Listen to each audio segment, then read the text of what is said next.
Hello there, and welcome back to Season 3. As you can see, I couldn't make it through No Yep November, so I'm here to enlighten you on another curious person from world history. This time, we take a look at the life of Admiral, diplomat, and explorer Zheng He.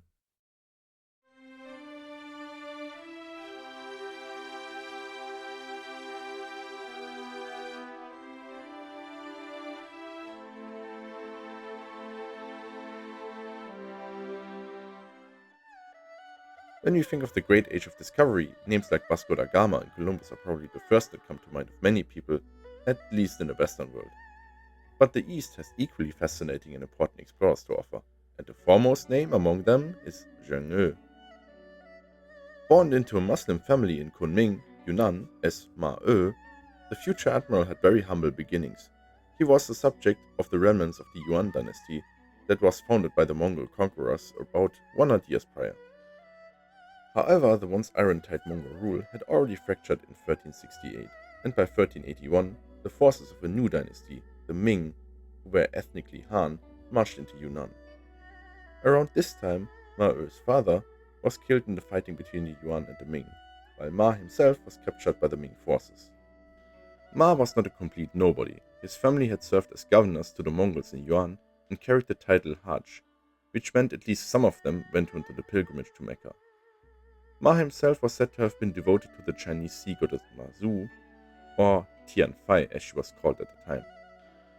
Whether this means he did not consider himself a Muslim is however unclear. Now the next part of the story is a bit gruesome.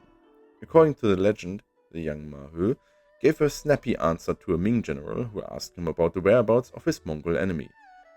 For his act of sassiness, Ma was not just made a slave, he was made a eunuch, forever robbing him of his ability to have children. The only upside of this was that eunuchs were in great demand by the imperial family. You see, they could not sire children, they were no threat to the imperial ascension, and thus were prime candidates to ascend in the imperial bureaucracy. Ma He was given to the prince Zhu Di, who grew very fond of him. About 10 years later, Ma He earned himself the name San Bao, a reference to Buddhist law. Together with his now proper education and the fondness the prince had for him, he had become very well respected.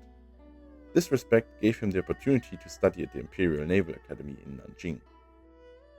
After graduating, San Bao returned to the service of Zhu Di, who was now in command of a sizable portion of his father's army. In 1389, said father, Hongwu Emperor, died. His grandson took the mantle as Jianwen Emperor and began immediate reforms to curb the power of the imperial princes, including the most powerful of them, Zhu Di. Naturally, Zhu Di would not take this, so he rebelled against his nephew. San Bao had a crucial role in the defense of Zhenglunba, a reservoir needed to supply the armies. For this, he later was bestowed another new name, Zheng He. Since he showed his abilities, he was also given command of some of Zhu Di's forces and took part in the capture of the capital, Nanjing. By 1402, the struggle was over, and Zhu Di ascended the throne as Yongle Emperor. Naturally, he lifted Zheng He into a court position as the highest envoy.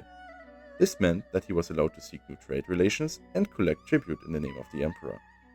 However, he had grander plans than that. By 1403, the construction of a large treasure fleet had begun. You see, the South China Sea was swarming with pirates, probably even more so than any other pirate-infested water of the time. This topic will probably deserve a future episode as well. Anyway, to get through these waters, Zheng He and the emperor decided to build the largest ships the world had ever seen at this point. These Baochuans, or gem ships, were estimated to be up to 100 meters in length, weighing 500 tons, and were armed to the teeth. According to some sources, 63 of these titans were built, and their support fleet consisted of 255 smaller military escort and supply vessels. Entire ships were needed just to supply the almost 28,000 sailors with fresh water. In 1405, Zheng He set sail for the first time, hugging the Chinese coast until they eventually made it to Champa, Vietnam. Aside from protecting against piracy, the treasure fleet had the second important effect of completely awing any neighbor with the power and wealth of China. Imagine yourself a little harbor dweller, seeing these wooden leviathans rolling towards your port. You get my point. From there, the fleet made it through the Strait of Malacca to Bengal, Ceylon, and finally Calicut in western India. From there, the fleet returned and engaged the pirate lord Chen Yi in the Battle of Palembang, Sumatra. Sources say 5,000 pirates were slain that day and many more captured, including the feared Chen. Considering the whole endeavor a great success, Yongle Emperor sent Zheng He out for a second voyage mere weeks after the fleet had returned. The goal was to put an Indian ally on the throne of Calicut, thus establishing a formal alliance between their realms. There's a bit of a debate as to whether Zheng He was actually with the fleet on the second voyage, as the sources are a bit confusing and contradictory on this matter. Nonetheless, Zheng He was in charge of this operation and would have to ensure its success. The third and fourth voyage mainly served to secure Ming interests in India, but in the latter voyage, Zheng He also sailed all the way to the Persian Gulf, thus establishing his ambitions to lead the fleet further and further away from China and discover what was out there. On the fifth voyage, Zheng He explored the coast of Arabia and even made it to Africa as they landed in Mogadishu, Somalia. Here, the imperial envoy loaded all sorts of exotic African wildlife onto his ships, including some giraffes, lions, leopards, ostriches, and rhinoceroses. Especially the giraffes caught attention, as the Chinese believed them to be the legendary creature known as Qilin. These animals were given a new home in a specially built royal zoo. Spurred on from this success, the emperor ordered another voyage to Africa.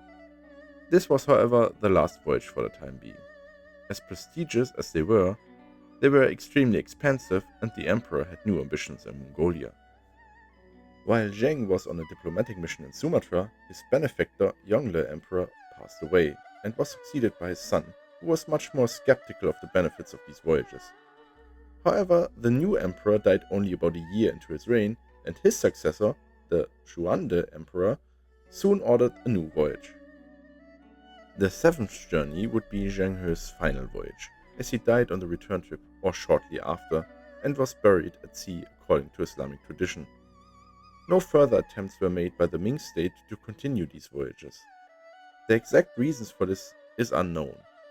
Common theories are the high maintenance cost of the fleet, envy of the power and influence wielded by Zheng He, and a trend in society to turn inwards.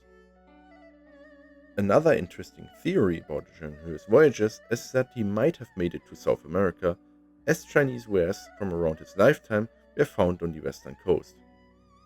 However, no records of his overall well-recorded journeys give much credence to this, and a Chinese ship sinking somewhere in the Pacific and part of its treasure being washed ashore is a sufficient explanation for this. If he did, however, get to the Americas, he would have done so before Christopher Columbus, however after the Norse explorer Leif Erikson, who landed in Canada around the first millennium. Either way, Zheng He is an explorer that should be named in the same breath as these greats. His voyages established Ming China as the predominant naval power in Asia and brought much prestige to the Middle Kingdom. The politics along the trade route from China to Arabia were dominated by Ming interference, and anyone who dared to oppose them was quickly deposed, while those that played along were richly rewarded. This concludes today's biography. I'm glad you came back for another season, and I welcome all new viewers that just found this channel. Feel free to explore our catalog of episodes, and if you will, leave a like, a comment, and subscribe. Once again, thank you and my wonderful artist. Until next time, bye! The seventh journey. I think I just spit on my microphone. Damn. Give much credence to this, and a Chinese ship sinking.